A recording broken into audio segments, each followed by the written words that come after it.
الأنبياء والمرسلين أما بعد فأعوذ بالله من الشيطان الرجيم بسم الله الرحمن الرحيم قال الله تبارك وتعالى في القرآن المجيد وإنك لعلى خلق عظيم آمنت بالله صدق الله العظيم وبلغنا رسوله النبي الكريم الأمين الرؤوف الرحيم إن الله وملائكته يصلون على النبي يا أيها الذين آمنوا صلوا عليه وسلموا تسليما الصلاة والسلام عليك يا سيدي يا رسول الله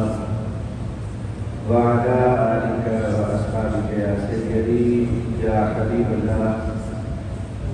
ويا صل وسلم دائما أبدا على حبيبك خير الخلق كلهم والحبيب الذي ترجى شفاعته لكل حول من الأحوال المتاخرين يا صاحب الجمال ويا سيد البشر بوجهك المنير لقد نبر القمر لا يمكن الثناء كما كان حقه بعد الصلاة والحمد لله والنصر اللہ کی عزت کی اور ثنا کی قرآن مجید اور فرقان حمید سے پارہ نمبر 29 سے سورہ قلم اس کی آیت مقدسہ میں نے آپ کے سامنے تلاوت کی۔ اللہ رب العزت کی بارگاہ میں دعا ہے رب کریم ہمیں قرآن فہمی کی توفیق عطا فرمائے۔ ہمارا آج کا موضوع ہے نبی کریم صلی اللہ علیہ وآلہ وسلم بحیثیت صاحب ملک عظیم، آپ علیہ السلام کے اخلاق کریمانہ، اس حوالے سے ہمارا آج کا موضوع ہے۔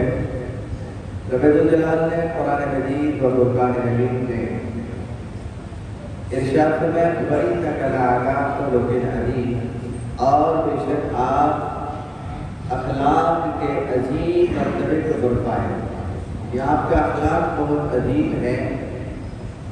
یاد رکھیے اخلاق جو ہے یہ قیامت والے دن انسان کے اعمال کے اندر سب سے بہترین عمل حسن اخلاق ہوگا۔ عبادات بھی اپنی جگہ پر ہیں لیکن معاملات کے اندر سب سے زیادہ بہترین معاملہ اللہ کے نزدیک جو ہے وہ انسان کا حسن اخلاق ہے۔ آج اگر ہم اپنے معاشرے کا، اپنے قرب و جوار کا ہم جائزہ لیتے ہیں تو ہمیں جس بات کی سب سے زیادہ ضرورت ہے وہ اپنے اخلاق کو بہتر کرنے کی ہے، حسن اخلاق کی ضرورت ہے۔ اس لیے کہ آپ دیکھیں کہ حسن اخلاق کے اندر کہیں عدم برداشت کا رویہ پیدا ہوتا ہے اور انسان کی قیمتی جان کا ضیاع ہو جاتا ہے۔ حسن اخلاق کے اندر کمی آتی ہے، لڑائی جھگڑا معاشرے کے اندر بہت ہوتا ہے۔ حسن اخلاق کے اندر اگر کہیں کمی آتی ہے تو معاشرے کے اندر اس سے بے شمار پریشانیاں پیدا ہوتی ہیں۔ اس لیے نبی کریم صلی اللہ علیہ وسلم نے اپنا اخلاق جو ہے بطور نمونہ اہل ایمان کے لیے قیامت تک کے لیے پیش فرمایا کہ جو مسلمان اللہ اور اس کے رسول صلی اللہ علیہ وسلم کے ساتھ محبت کرتا ہے اس کا محبت کا معیار کیا ہونا چاہیے، اس کا اخلاق کیا ہونا چاہیے، اس کا کردار کیا ہونا چاہیے، اس کی گفتار کیسے ہونی چاہیے۔ اس حوالے سے نبی کریم صلی اللہ علیہ وسلم نے بطور اسوہ کامل جو ہے اپنی زندگی کو لوگوں کے سامنے پیش کیا ہے۔ رب الجلال نے اس لیے قرآن مجید و فرقان حمید میں آپ کے اخلاق کے بارے میں ارشاد فرمایا اور ام المؤمنین حضرت عائشہ صدیقہ رضی اللہ تعالیٰ عنہا آپ سے نبی کریم صلی اللہ علیہ وسلم کے اخلاق کے بارے میں پوچھا گیا کہ آپ علیہ السلام کا اخلاق کیا ہے؟ تو نبی کریم علیہ السلام کے اخلاق کے بارے میں آپ نے ارشاد فرمایا کہ آپ نے قرآن نہیں پڑھا؟ قال خلقه القرآن فرمایا کہ میرے کریم آقا صلی اللہ علیہ وسلم کا اخلاق جو ہے وہ قرآن ہے، یعنی جو قرآن نے بیان کیا ہے وہ نبی کریم صلی اللہ علیہ وسلم کا حسن اخلاق ہے۔ اور آپ علیہ السلام کا حسن اخلاق جو ہے ہمارے لیے قابل عمل بھی ہے اور مشعل راہ بھی ہے، کامیابی کی ضمانت بھی ہے، مسائل پریشانیوں سے نجات کا ذریعہ بھی ہے۔ نبی کریم علیہ السلام کا حسن اخلاق ہمارے لیے کل قیامت والے دن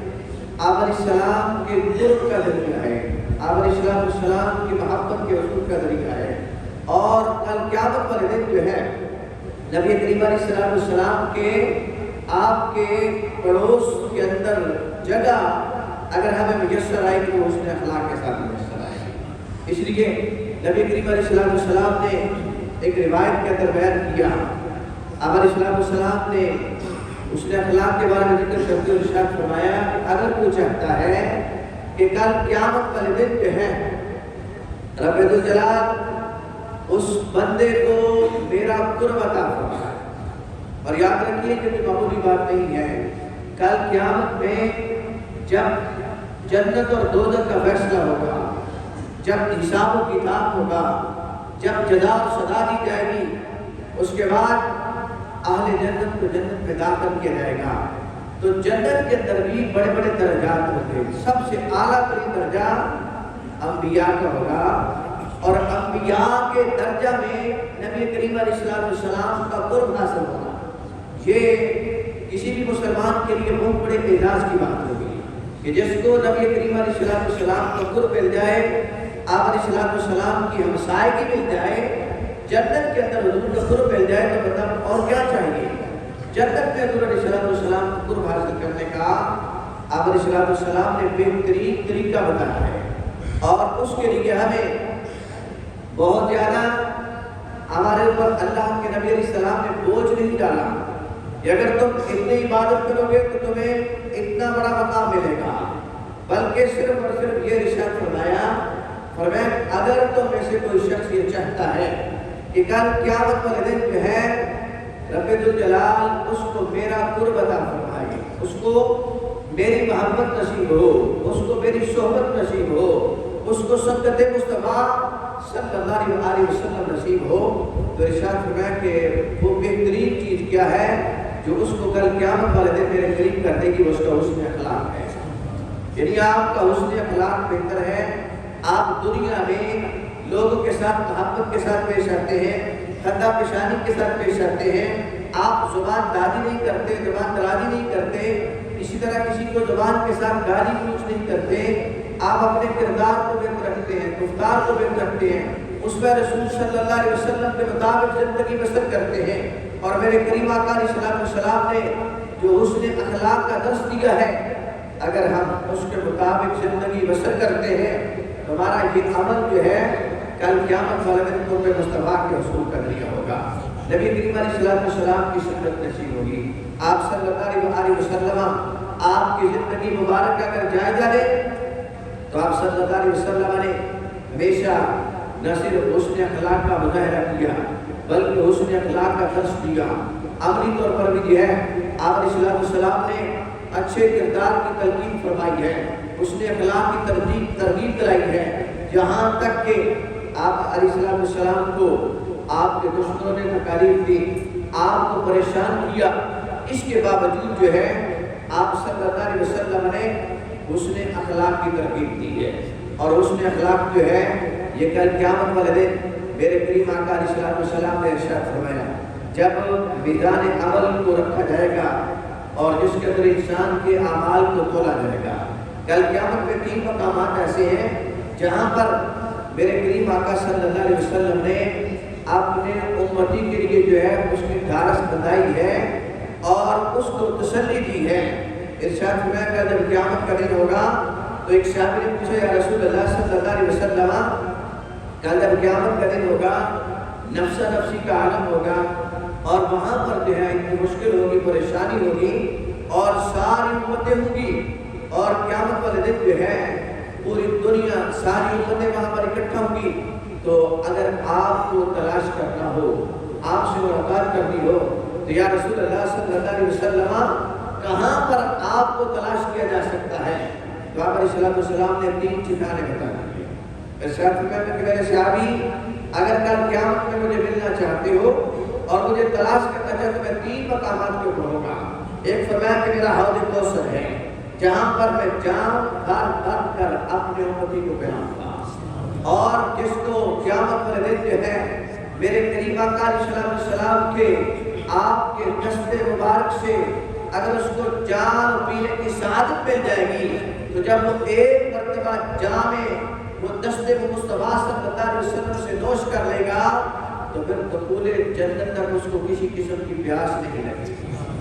دخول جنت تک جو ہے کوئی مشکل پیش نہیں آئے گی۔ تو کتنا کرم ہے میرے کریم آقا علیہ السلام کا۔ ارشاد فرمایا کہ میرے صحابی اگر مجھے تلاش کرنا چاہو تو مجھے حوض کوثر پہ ملے گا۔ اور دوسرا ارشاد فرمایا جہاں پر میدان عمل کو رکھا جائے گا میرے امتی کے اعمال کو توڑا جائے گا، میرے امتی کے اعمال کو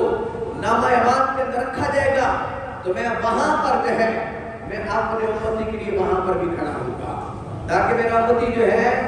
اعمال کے تولے جانے کی وجہ سے پریشان نہ ہو، میں اپنے امتی کے لیے وہاں پر کھڑا ہوں گا۔ اور تیسرا کل قیامت والے دن مشکل ترین مقام جو ہے وہ پل صراط ہے۔ تو آپ علیہ السلام نے ارشاد فرمایا کہ میں پل صراط پر اپنے امتی کو استقامت کے ساتھ وہاں پر گزارنے کے لیے میرا امتی جو ہے ثابت قدمی کے ساتھ جو ہے پل صراط سے گزر جائے، وہاں پر اگر مجھ سے ملاقات کرنی ہے تو پل صراط پہ چلے آنا، میں پل صراط پر ہوں گا۔ اور یہ تینوں مقامات جو ہیں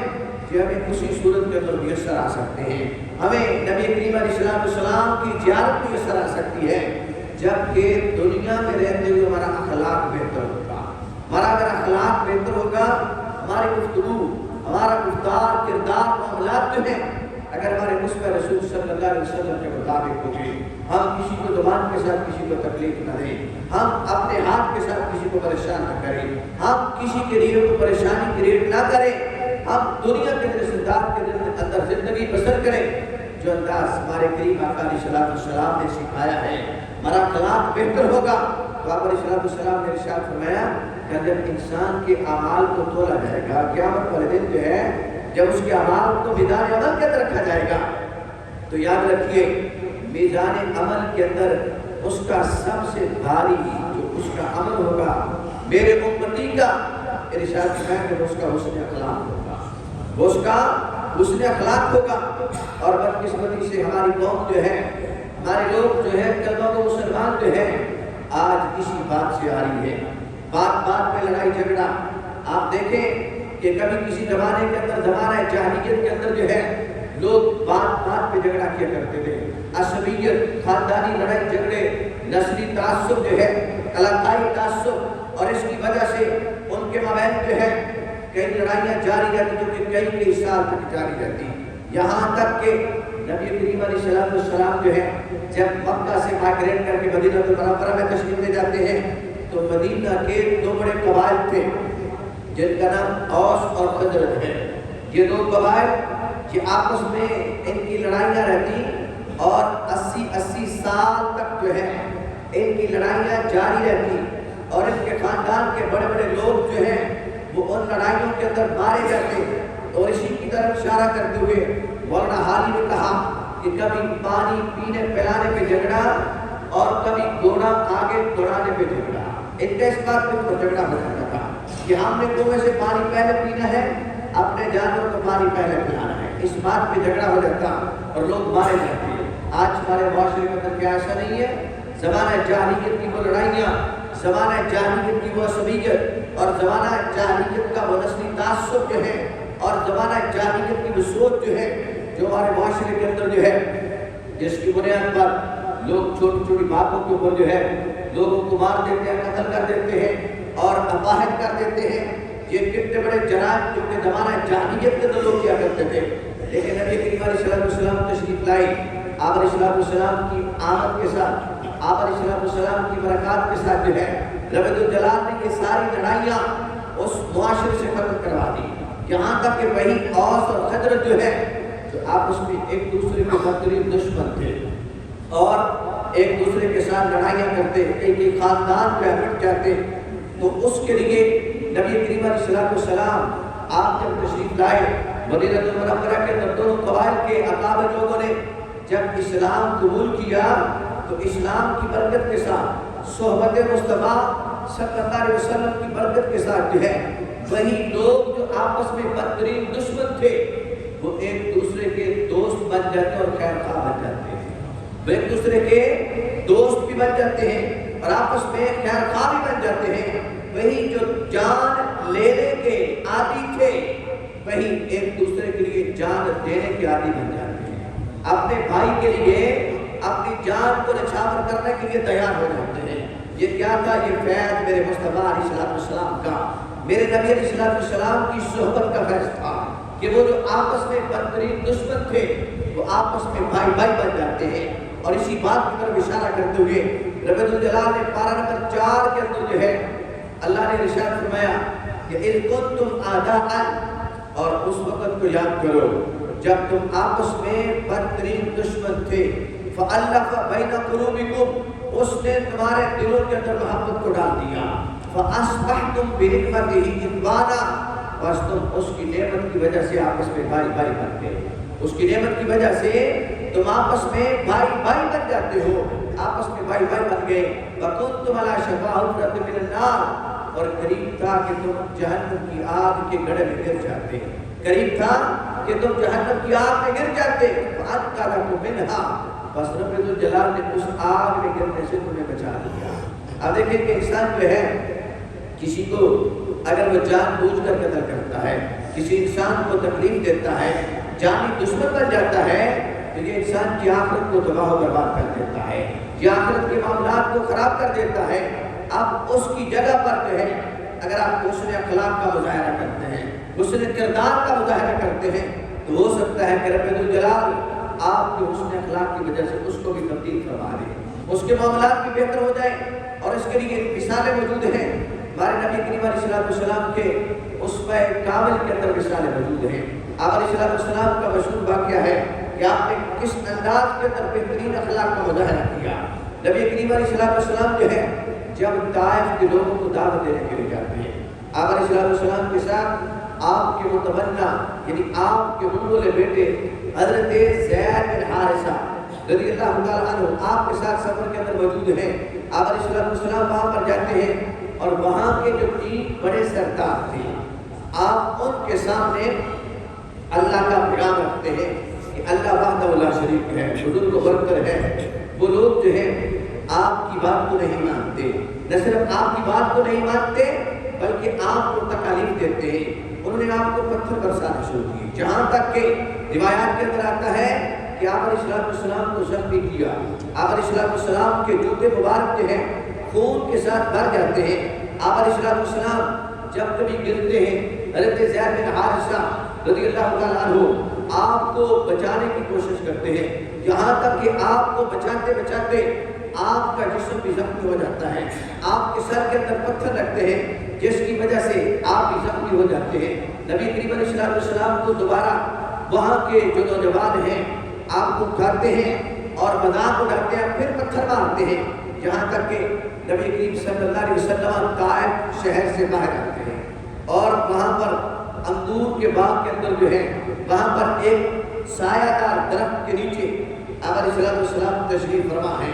تو اس کے بعد پھر آپ اپنے چہرہ مبارک کو آسمان کی جانب اٹھاتے ہیں۔ جب آپ نے چہرہ مبارک کو آسمان کی جانب اٹھایا تو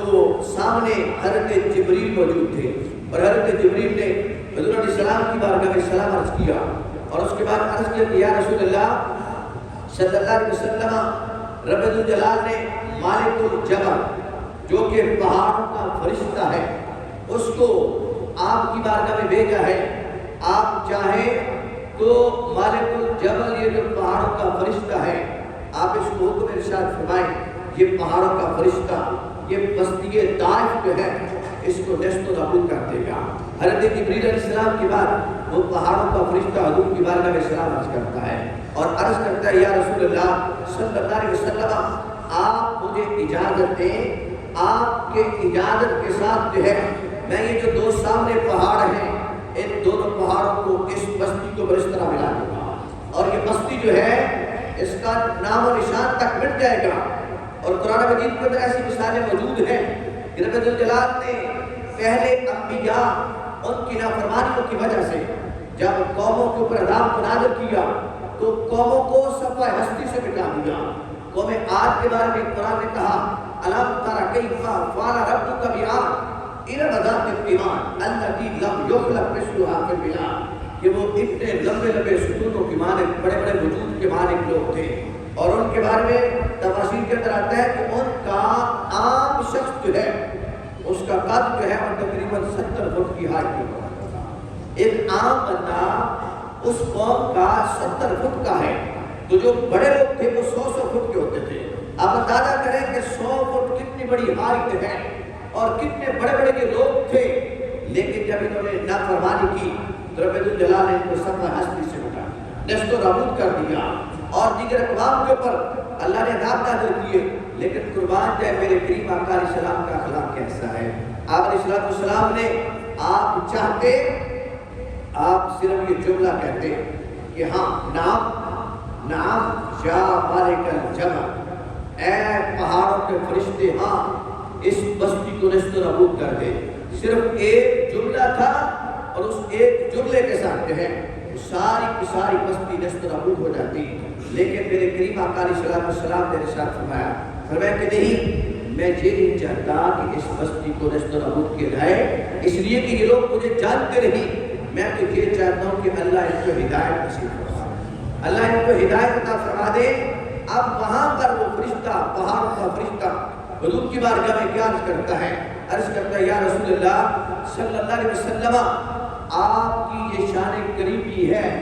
جس کی وجہ سے رب ذوالجلال نے قرآن میں آپ کو رؤوف الرحیم کہا ہے. جو رؤوف الرحیم کہا کہ آپ رحم کرنے والے ہیں اور لوگوں کو معاف کرنے والے ہیں، درگزر کرنے والے ہیں، لوگوں سے شفقت کرنے والے ہیں. تو میرے کریم آقا علیہ السلام کا اخلاق تو یہ ہے کہ آپ کو دشمن نے کتنی تکلیف دی ہے، ہمارا کردار کیا ہے.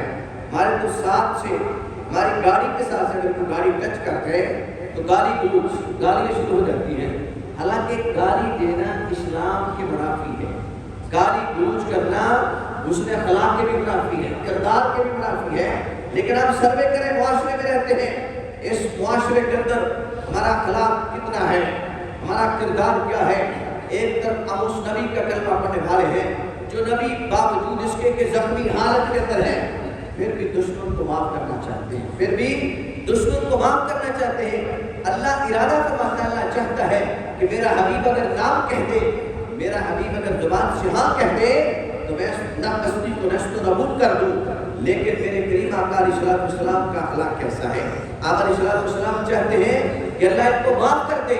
اور وہ خالق اور بارک جو ہے ان کے لیے معافی کا دروازہ. اگرچہ انہوں نے مجھے تکلیف دی ہے لیکن اپنی تکلیف جو ہے اپنی امت کے لیے جو ہے اس کو آپ علیہ السلام سامنے نہیں رکھتے، خاطر میں نہیں لاتے، بلکہ صرف اور صرف یہ ہے کہ اللہ ان کو معاف کر دے، اللہ ان کو معاف کر دے. تو پہاڑوں کے فرشتے کو یہ کہنا پڑا کہ یا رسول اللہ صلی اللہ علیہ وسلم، آپ اس قدر عظیم اخلاق کے مرتبے کے اوپر فائد ہیں کہ آپ اپنے بدترین دشمن کو بھی معاف کرنا چاہتے ہیں. اسی لیے رب ذوالجلال نے آپ کو رؤوف الرحیم بنایا ہے، اسی لیے رب ذوالجلال نے آپ کو رحمت للعالمین بنایا ہے، پوری کائنات کے لیے. میرے کریم آقا صلی اللہ علیہ وسلم باعث رحمت بن کر تشریف لاتے ہیں اور یہ آپ کی رحمت کا یہ عالم ہے. اس لیے آپ علیہ السلام نے اپنے ماننے والے کو، اپنا کلمہ پڑھنے والے کو سب سے زیادہ جس بات کی تعریف دی وہ اس میں اخلاق ہے. سب سے زیادہ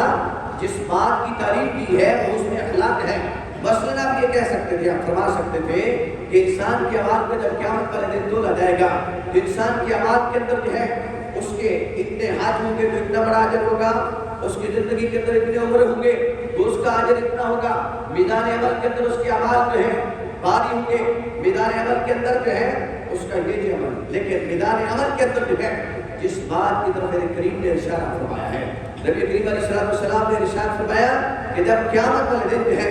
انسان کے اعمال کو تولا جائے گا تو اس میں بہترین عمل کیا ہوگا؟ اس کا اس نے اخلاق ہوگا. اس لیے اللہ نے قرآن میں ارشاد فرمایا وَإِنَّكَ لَعَلَىٰ خُلُقٍ عَظِيمٍ، بے شک اے رسول صلی اللہ علیہ وسلم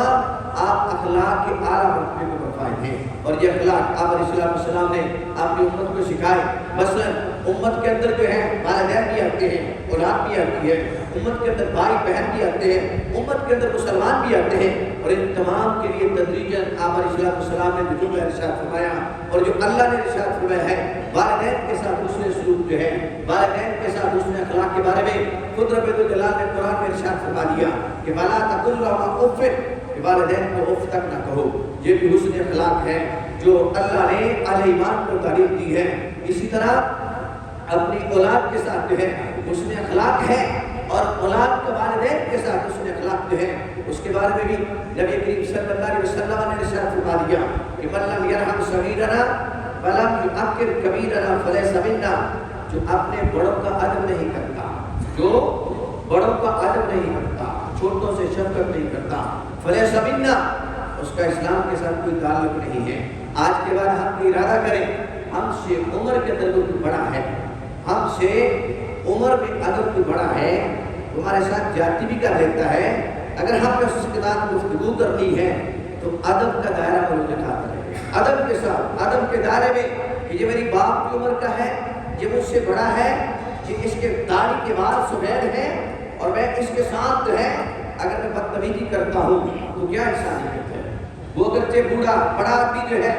اگر خدا نخواستہ اگر کوئی ایسی بات بھی کہتا ہے جو انسان کو پسند نہیں آتی، لیکن پھر بھی اگر ادب کرتے ہیں تو یہ اسلام کی طرح ہی ہے۔ اگر ادب کرتے ہیں تو یہ اسلام کا کردار، اسلام کا جو دی ہوئی تعلیمات ہیں کہ آپ ان کے ساتھ اخلاق کے ساتھ پیش آئیں۔ اور بڑوں کا یہ نہیں ہے کہ صرف کہ آپ کے والدین رشتہ دار ہیں، دنیا کے اندر بسنے والا ہر بندہ بڑا آدمی جو ہے، جو بندہ اس کی حجا کرتا ہے اللہ کل قیامت والے دن اس کے لیے حجا فرمائے گا۔ جو اپنے بڑوں کا ادب کرتا ہے کل قیامت والے دن جو ہے اللہ اس ادب کو اس کے لیے بخشش کا ذریعہ بنا دے گا، کامیابی اور کامرانی کا ذریعہ بنا دے گا۔ اسی طرح عام انسانوں کے لیے نبی کریم علیہ السلام نے حسن اخلاق سکھائے ہیں۔ آپ علیہ السلام نے تعلیم دی ہے المسلم من سلم المسلمون من لسانہ ویدہ، کہ مسلمان وہ ہے جس کے ہاتھ سے اور جس کی زبان سے دوسرا مسلمان محفوظ رہتا ہے۔ ہم یہ ارادہ کریں، یہ تہیہ کریں کہ آج کے بعد ہم کسی مسلمان کو اپنی زبان سے تکلیف نہیں دیں گے، ہم کسی مسلمان کو اپنے ہاتھ کے ساتھ تکلیف نہیں دیں گے، اپنے کردار کو اخلاق نبوی صلی اللہ علیہ وسلم کے مطابق جو ہے ہم ڈھالنے کی کوشش کریں گے۔ اگر چند دن چند بار جو ہے ہم پریکٹس تو کر کے دیکھیں، پھر دیکھیں کہ زندگی کے اندر کتنا لطف آتا ہے، زندگی میں اللہ کتنا سکون دے گا۔ اور یاد رکھیے صرف زندگی میں سکون نہیں ہوگا، آپ کے مرنے کے بعد بھی سکون میسر آئے گا۔ اگر آپ اپنے اخلاق کو بہتر کر لیتے ہیں تو مرنے کے بعد بھی سکون ہوگا، اور انشاءاللہ حشر کے اندر بھی سکون ہی سکون ہوگا۔ اور حشر میں قرب مصطفیٰ پانے کا سب سے بہترین طریقہ جو ہے ہم عبادات کرتے ہیں۔ آپ دیکھیں ہماری دعاؤں کے طرف سے یہ ہوتا ہے یا اللہ جب دنیا سے جائیں ہمیں زیارت مصطفیٰ نصیب ہو، قبر میں جائیں تو زیارت مصطفیٰ، شفاعت مصطفیٰ نصیب ہو، کل قیامت والے دن قرب مصطفیٰ نصیب ہو، اور اس کے لیے کسی لمبی چوڑی عبادت کی ضرورت نہیں ہے۔ آپ اپنے اخلاق کو بہتر کر لیں۔ میرے قریب خود ارشاد فرماتے ہیں کہ اللہ قیامت والے دن جس کا اخلاق اچھا ہوگا اللہ اس کو میری صحبت عطا فرمائے گا، میری شکر عطا فرمائے گا۔ اس لیے آج اگر ہم چاہتے ہیں کہ کل قیامت والے دن جو ہے اللہ ہمیں صحبت مصطفیٰ نصیب فرمائے تو پھر ہم اپنے اخلاق کو بہتر کرنا شروع کر دیں۔ اللہ رب العزت کی بارگاہ میں دعا ہے، چند باتیں اس نے اخلاق کے بارے میں ذکر کی ہیں، اللہ ہم سب کو عمل کی توفیق عطا فرمائے۔ وآخر دعوانا الحمد للہ رب العالمین۔